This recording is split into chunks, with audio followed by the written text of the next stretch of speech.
ಶ್ರೀ ಗುರುಭ್ಯೋ ನಮಃ. ಎಲ್ಲರಿಗೂ ನಮಸ್ಕಾರಗಳು. ಮೊದಲಿಗೆ ಗುರುಗಳ ಪಾದಗಳಿಗೆ ನಮಸ್ಕರಿಸುತ್ತಾ ಇವತ್ತಿನ ದಿನ ನಾವು ಚರ್ಚೆ ಮಾಡೋದಕ್ಕೆ ಹೋಗ್ತಾ ವಿಚಾರ ಯಾವುದು ಅಂದ್ರೆ ಆತ್ಮದ ಉದ್ದೇಶ. ನಾವು ಈ ದಿನ ಆತ್ಮದ ಉದ್ದೇಶಗಳು ಎನ್ನುವ ಒಂದು ವಿಚಾರದ ಬಗ್ಗೆ ನಾವು ಚರ್ಚೆಯನ್ನ ಮಾಡೋದಕ್ಕೆ ಹೋಗ್ತಾ ಇದ್ದೀವಿ.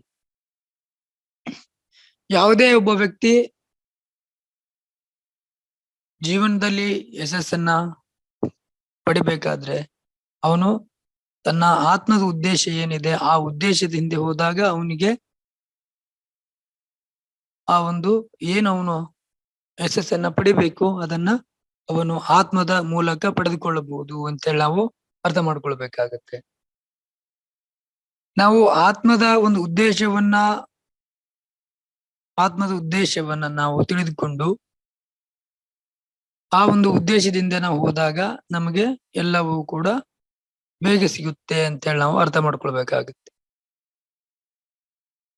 ಆತ್ಮದ ಉದ್ದೇಶವನ್ನ ಬಿಟ್ಟು ಆತ್ಮದ ಉದ್ದೇಶವನ್ನು ಹೊರತುಪಡಿಸಿ ಉಳಿದ ಎಲ್ಲಾ ಒಂದು ವ್ಯಕ್ತಿ ವಸ್ತು ವಿಚಾರಕ್ಕೆ ನಾವು ಅಂಟಿಕೊಂಡಾಗ ನಾವೇನಾಗ್ತೀವಿ ಅಂದ್ರೆ ಜೀವನದಲ್ಲಿ ಸಫರ್ ಆಗ್ತೀವಿ. ನಮಗೆ ಈ ಒಂದು ಹುಟ್ಟು ಮತ್ತು ಸಾವಿನ ಏನ್ ಒಂದು ಚಕ್ರ ಇದೆ, ಈ ಚಕ್ರದಿಂದ ಮನುಷ್ಯ ಹೊರಗಡೆ ಹೋಗೋದಕ್ಕೆ ಆಗುವುದಿಲ್ಲ. ಹಾಗಾಗಿ ಈ ಒಂದು ಆತ್ಮದ ಉದ್ದೇಶ ಏನು, ಆ ಒಬ್ಬ ವ್ಯಕ್ತಿಯ ಆತ್ಮ ಉದ್ದೇಶ ಏನಿದೆ ಅದನ್ನ ಅರ್ಥಕೊಳ್ಬೇಕು. ಅದನ್ನ ತಿಳ್ಕೊಂಡು ನಾವು ಆ ಆತ್ಮದ ಉದ್ದೇಶವನ್ನ ಈಡೇರಿಸಿಕೊಂಡ ಮೇಲೆ ನಾವೇನೋ ಆ ಆತ್ಮದ ಉದ್ದೇಶ ಈಡೇರಿಸ್ಕೊಳ್ತೀವಿ. ಅವಾಗ ನಮಗೆ ಏನಾಗುತ್ತೆ ಅಂದ್ರೆ ಮತ್ತೆ ಈ ಹುಟ್ಟು ಮತ್ತು ಸಾವಿನಿಂದ ನಾವು ಈಚೆ ಹೋಗ್ತೀವಿ, ಮತ್ತೆ ನಾವು ಪುನರ್ಜನ್ಮವನ್ನ ಪಡೆದುಕೊಳ್ಳುವುದಿಲ್ಲ. ನಾವು ಆತ್ಮದ ಉದ್ದೇಶವನ್ನ ಈಡೇರದೆ ಹಾಗೆ ನಾವು ಆ ಆತ್ಮದ ಉದ್ದೇಶದಿಂದ ನಾವು ಏನಿದೆ ಅದರಿಂದ ಹೋಗದೆ ಹಾಗೆ ಇದ್ದಾಗ ಏನಾಗುತ್ತಿದ್ರೆ ಅದು ನಮ್ಗೆ ಮತ್ತೆ ನಾವು ಪುನರಪಿ ಜನನಂ ಪುನರಪಿ ಮರಣಂ ಅಂತೇಳಿ ಮತ್ತೆ ನಾವು ಹುಟ್ಟು ಮತ್ತೆ ಸಾಯಬೇಕಾಗುತ್ತೆ. ಮತ್ತೆ ಪ್ರಾಣಿ ಮತ್ತೆ ಪಕ್ಷಿಗಳಾಗಿ ಮತ್ತೆ ಒಳ್ಳಿ ಮಾನವ ಜನ್ಮ ತಾಳ್ಬೇಕು.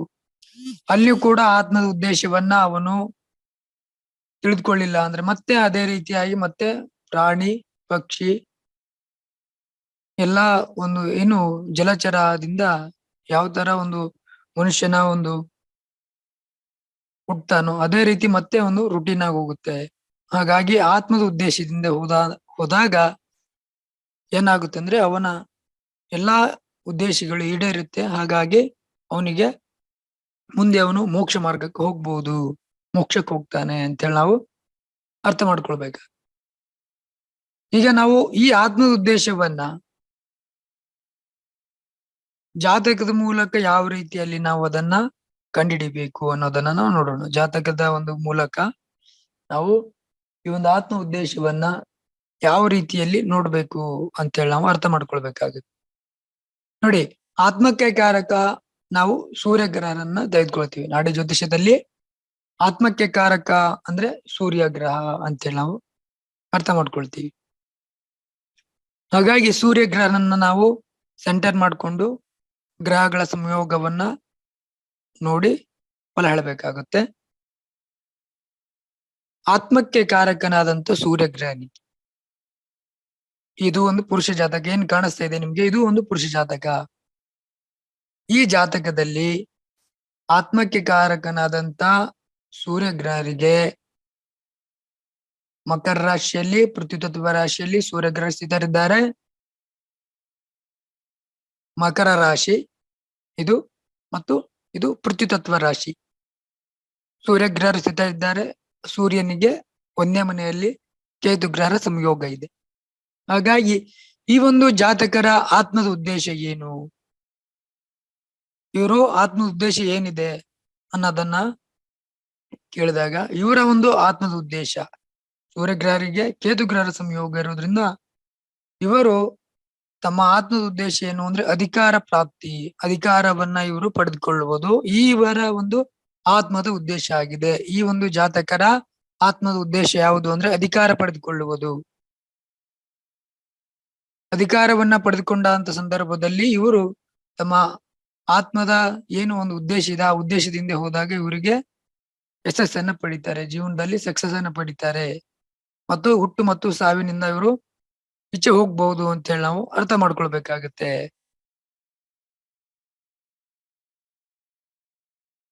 ಅದೇ ರೀತಿ ಇನ್ನೊಂದು ಜಾತಕವನ್ನು ನೋಡೋಣ.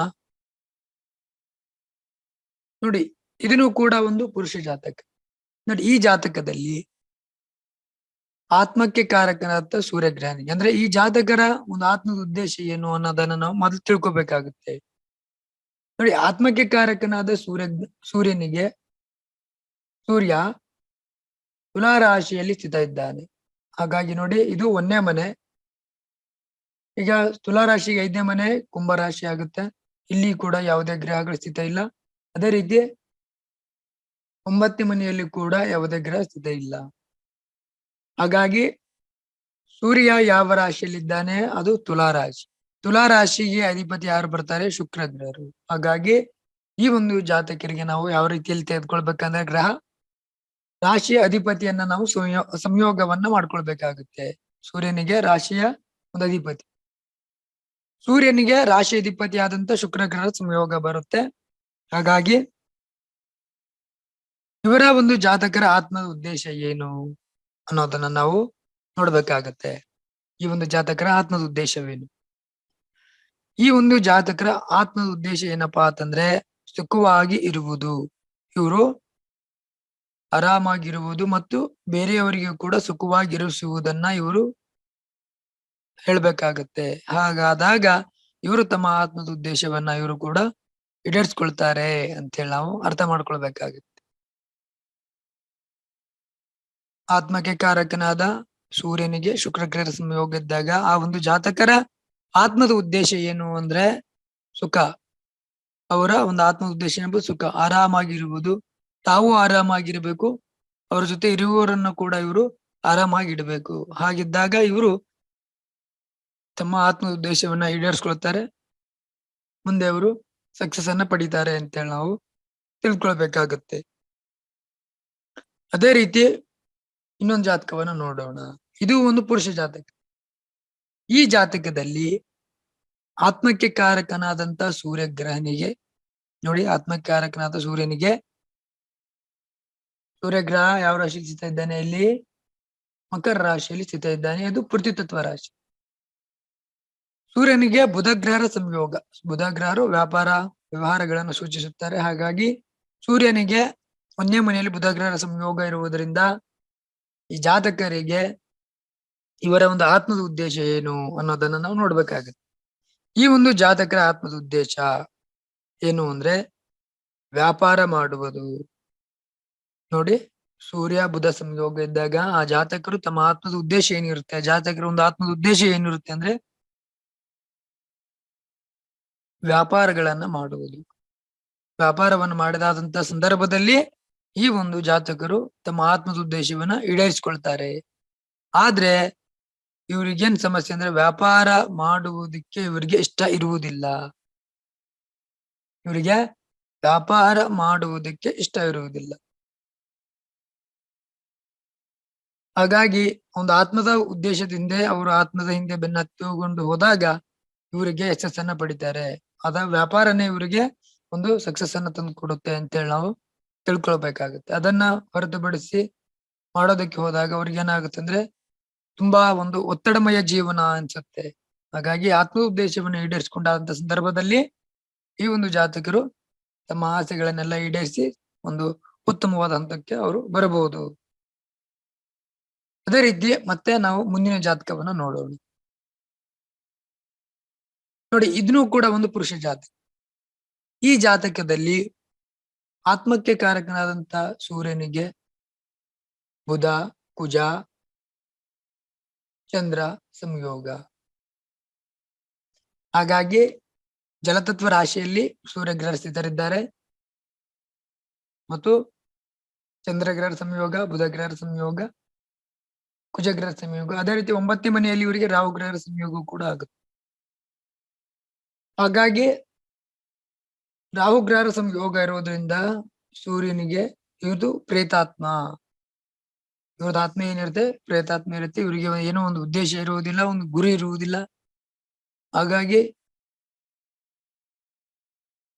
ಇವ್ರೇನ್ ಮಾಡ್ತಾ ಇರ್ತಾರೆ, ಉದ್ದೇಶ ಗುರಿ ಇಲ್ಲದೆ ಇರುವ ಕಾರಣ ಸುಮ್ಮನೆ ಅವರು ಆ ಒಂದು ಆತ್ಮದ ಏನೋ ಒಂದು ಉದ್ದೇಶ ಇರುತ್ತೆ ಅದನ್ನು ಈಡೇರಿಸಿಕೊಳ್ಳೋದಕ್ಕೆ ಇವ್ರ ಕೈಲಿ ಆಗುವುದಿಲ್ಲ. ಯಾಕಂದ್ರೆ ಒಂದು ಸ್ಥಿರವಾದ ಯಾವುದೇ ರೀತಿಯ ಒಂದು ಗುರಿ ಇರುವುದಿಲ್ಲ. ಹಾಗೆ ಸೂರ್ಯ ರಾಹು ಸಂಯೋಗ ಇರೋದ್ರಿಂದ ಇದು ಪ್ರೇತ ಶಾಪ ಅಂತೇಳಿ ನಾವು ಕರಿತೀವಿ. ಇದನ್ನ ನಾವು ಪ್ರೇತ ಶಾಪ ಅಂತೇಳಿ ಕರಿತೀವಿ. ಸೂರ್ಯನಿಗೆ ರಾಹು ಸಂಯೋಗ ಇರೋದ್ರಿಂದ ಜಾತಕರಿಗೆ ಏನಿರುತ್ತೆ, ಒಂದು ಪ್ರೇತ ಶಾಪ ಇರುತ್ತೆ ಇವರಿಗೆ. ಹಾಗಾಗಿ ಈ ಒಂದು ಆತ್ಮ ಉದ್ದೇಶವನ್ನ ಇವರು ಜಾತಕರು ಈಡೇರಿಸ್ಕೊಳ್ಬೇಕಾದ್ರೆ ಒಂದು ಸನ್ಯಾಸಿ ಮಾರ್ಗ ರೀತಿಯಲ್ಲಿ ಅವ್ರು ಹೋಗ್ಬೇಕಾಗುತ್ತೆ. ಸನ್ಯಾಸಿ ಅಂದ್ರೆ ಮನಸ್ಸಿನಲ್ಲಿ ಯಾವುದೇ ರೀತಿಯ ಒಂದು ಆಲೋಚನೆಗಳನ್ನ ಮಾಡಬಾರದು.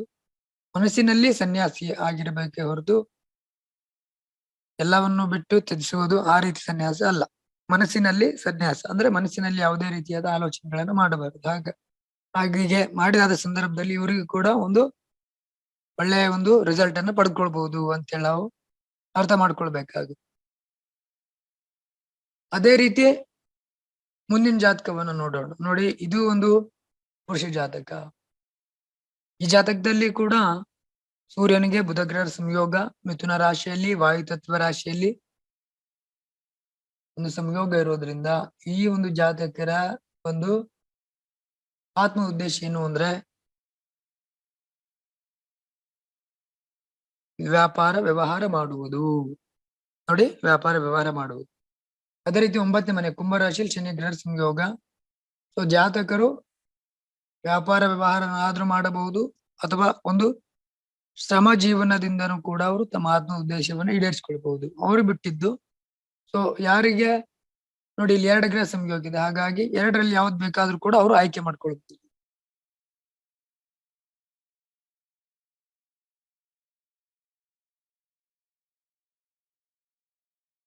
ಅದೇ ರೀತಿ ಮುಂದಿನ ಜಾತಕವನ್ನು ನೋಡೋಣ. ನೋಡಿ, ಇದು ಒಂದು ಸ್ತ್ರೀ ಜಾತಕ. ಈ ಜಾತಕದಲ್ಲಿ ಆತ್ಮಕ್ಕೆ ಕಾರಕನಾದಂತ ಸೂರ್ಯ ಗ್ರಹರು ಜಲತತ್ವ ರಾಶಿ ಕಟಕ ರಾಶಿಯಲ್ಲಿ ಸ್ಥಿತ ಇದ್ದಾರೆ. ಹಾಗಾಗಿ ಇವರಿಗೆ 5ನೇ ಮನೆಯಲ್ಲಿ ರಾಹು ಗ್ರಹರ ಸಂಯೋಗ. ಈ ಒಂದು ಜಾತಕೀಯ ಒಂದು ಆತ್ಮ ಪ್ರೇತಾತ್ಮ ಆಗಿರುತ್ತೆ. ಒಂದು ಯಾವುದೇ ತೀರಿದ ಒಂದು ಗುರಿ ಉದ್ದೇಶಗಳು ಯಾವುದೂ ಇರುವುದಿಲ್ಲ. ಹಾಗಾಗಿ ಜೀವನದಲ್ಲಿ ಇವರು ಏನೇ ಮಾಡೋದಕ್ಕೆ ಹೋದ್ರು ಕೂಡ ಅವರು ವಿಫಲತೆಯನ್ನು ಹೊಂದ್ತಾ ಇರ್ತಾರೆ. ಯಾವುದನ್ನು ಕೂಡ ಈ ಒಂದು ರಾಹು ಗ್ರಹರು ಅವ್ರನ್ನು ಯಾವುದನ್ನು ಕೂಡ ಮಾಡೋದಕ್ಕೆ ಬಿಡೋದಿಲ್ಲ. ಯಾಕಂದ್ರೆ ಅವರಿಗೆ ಪ್ರೇತ ಶಾಪ ಇರುತ್ತೆ.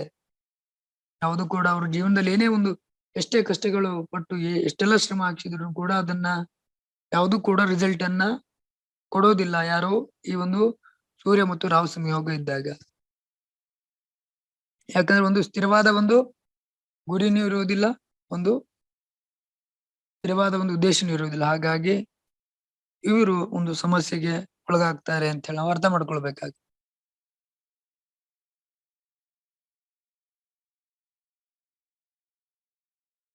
ನೋಡಿ, ಇದು ಒಂದು ಸ್ತ್ರೀ ಜಾತಕ. ಈ ಜಾತಕದಲ್ಲಿ ಆತ್ಮಕ್ಕೆ ಕಾರಕನಾದಂತಹ ಸೂರ್ಯನಿಗೆ ನೋಡಿ, ಸೂರ್ಯ ಅಗ್ನಿತತ್ವ ರಾಶಿ ಮೇಷರಾಶಿಯಲ್ಲಿ ಸ್ಥಿತ ಇದ್ದಾನೆ. ಹಾಗಾಗಿ ನೋಡಿ, ಇದು ಅಗ್ನಿತತ್ವ ರಾಶಿ ಮೇಷರಾಶಿಯಲ್ಲಿ ಸ್ಥಿತ ಇದ್ದಾನೆ. ಸೂರ್ಯನಿಗೆ 1ರಲ್ಲೇ ಕುಜನ ಸಂಯೋಗ ಆಗುತ್ತೆ. ಹಾಗಾಗಿ ಇವರ ಒಂದು ಆತ್ಮದ ಉದ್ದೇಶ ಏನಪ್ಪಾ ಅಂದ್ರೆ ಹೋರಾಟದ ಜೀವನ. ಇವರು ಸಾಮಾಜಿಕವಾಗಿ ಹೋರಾಟ ಮಾಡಿದಂತ ಸಂದರ್ಭದಲ್ಲಿ ಇವರ ಆತ್ಮದ ಉದ್ದೇಶ ಏನಂದ್ರೆ ಏನು ಅಂದ್ರೆ ಸಾಮಾಜಿಕವಾಗಿ ಹೋರಾಟ ಮಾಡುವುದು ಇವರ ಒಂದು ಆತ್ಮ ಉದ್ದೇಶ. ಆದ್ರೆ ಜಾತಕರು ಸಾಮಾಜಿಕವಾಗಿ ಹೋರಾಟ ಮಾಡೋದಕ್ಕೆ ಹೋಗೋದಿಲ್ಲ. ತಮ್ಮ ಮನೆಯವರ ಜೊತೆಗೆ ಅವರು ಹೋರಾಟವನ್ನ ಮಾಡ್ತಾ ಇರ್ತಾರೆ ಅಂತೇಳಿ ನಾವು ಅರ್ಥ ಮಾಡ್ಕೊಳ್ಬೇಕಾಗತ್ತೆ. ಅವರು ತಮ್ಮ ಮನೆಯವರ ಜೊತೆನೆ ಅವರು ಯುದ್ಧಗಳನ್ನ ಮಾಡ್ತಾ ಇರ್ತಾರೆ. ಸಾಮಾಜಿಕವಾಗಿ ಹೋರಾಟವನ್ನ ಮಾಡೋದು ಬಿಟ್ಟು ಮನೆಯಲ್ಲೇ ಒಂದು ಯುದ್ಧವನ್ನ ಮಾಡೋದ್ರಿಂದ, ಮನೆಯವರ ಜೊತೆಗೆ ಅವರು ಒಂದು ಯುದ್ಧವನ್ನ ಮಾಡೋದ್ರಿಂದ ಜಾತಕರು ಒಂದು ಆತ್ಮ ಉದ್ದೇಶವನ್ನ ಈಡೇರಿಸಿಕೊಳ್ಳೋದಕ್ಕೆ ಆಗೋದಿಲ್ಲ. ಇವರು ಆತ್ಮ ಉದ್ದೇಶವನ್ನ ಈಡೇರಿಸಿಕೊಳ್ಬೇಕಾದ್ರೆ ಒಂದು ಸಮಾಜಕ್ಕೆ ಹೋರಾಟವನ್ನ ಮಾಡ್ಬೇಕಾಗುತ್ತೆ. ಸಾಮಾಜಿಕವಾಗಿ ಹೋರಾಟ ಮಾಡದಂತ ಸಂದರ್ಭದಲ್ಲಿ ಇವರು ಆ ಒಂದು ಆತ್ಮ ಉದ್ದೇಶವನ್ನ ಈಡೇರಿಸಿಕೊಳ್ಳಬಹುದು ಅಂತ ಹೇಳಿ ನಾವು ಅರ್ಥ ಮಾಡ್ಕೊಳ್ಬೇಕಾಗುತ್ತೆ. ಅದೇ ರೀತಿ ಮುಂದಿನ ಜಾತಕವನ್ನು ನೋಡೋಣ. ನೋಡಿ, ಇದು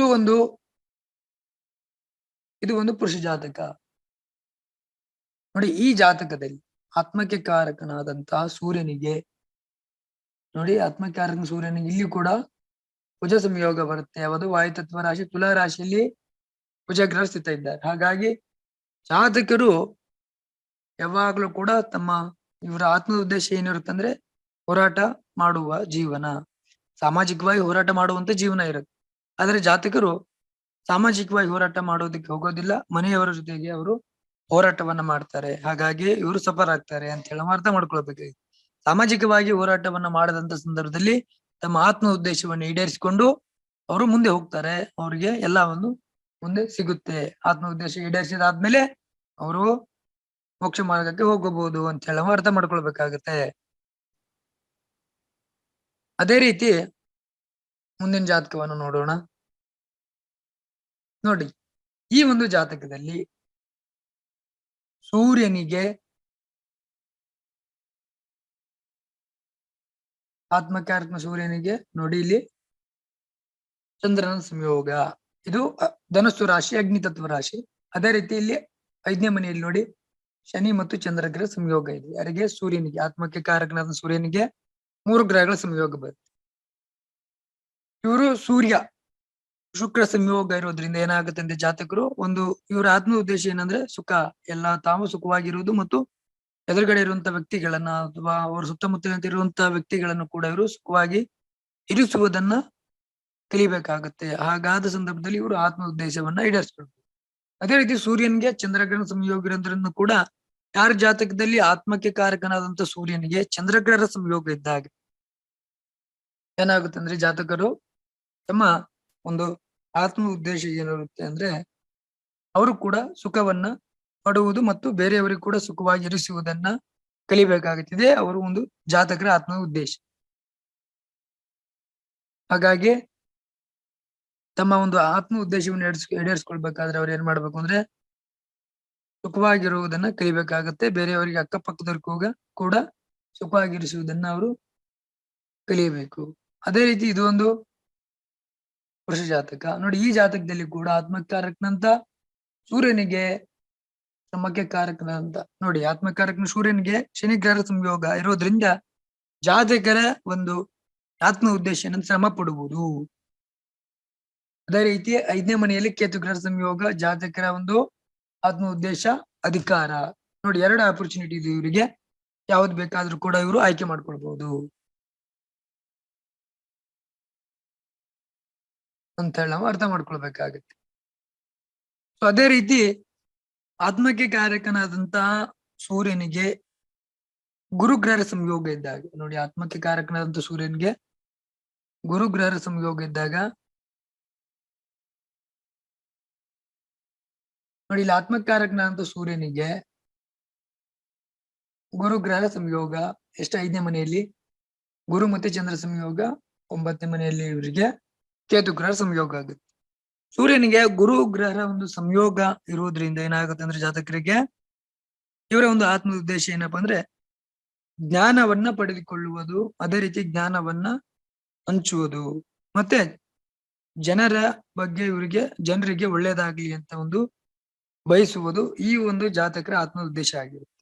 ಅದೇ ರೀತಿ ನೋಡಿ, ಇವರಿಗೆ 3 ಆಪರ್ಚುನಿಟಿ ಇದೆ. ಯಾವುದ್ರಲ್ಲೂ ಕೂಡ ಇವರನ್ನ ಆಯ್ಕೆ ಮಾಡ್ಕೊಳ್ಬಹುದು. ಜ್ಞಾನ, ಸುಖ, ಅಧಿಕಾರ ಯಾವುದನ್ನು ಕೂಡ ಇವರು ಆಯ್ಕೆ ಮಾಡ್ಕೊಳ್ಬಹುದು. ಸೂರ್ಯ ಚಂದ್ರ ಸಂಯೋಗ ಬರೋದ್ರಿಂದ ಇವರು ಸುಖವನ್ನ ಉದ್ದೇಶಿಸಿ ತಮ್ಮ ಆತ್ಮ ಉದ್ದೇಶ ಏನಿರ್ತದೆ ಸುಖ, ಅದನ್ನು ಕೂಡ ಅವರು ಆಯ್ಕೆ ಮಾಡ್ಕೊಳ್ಬಹುದು.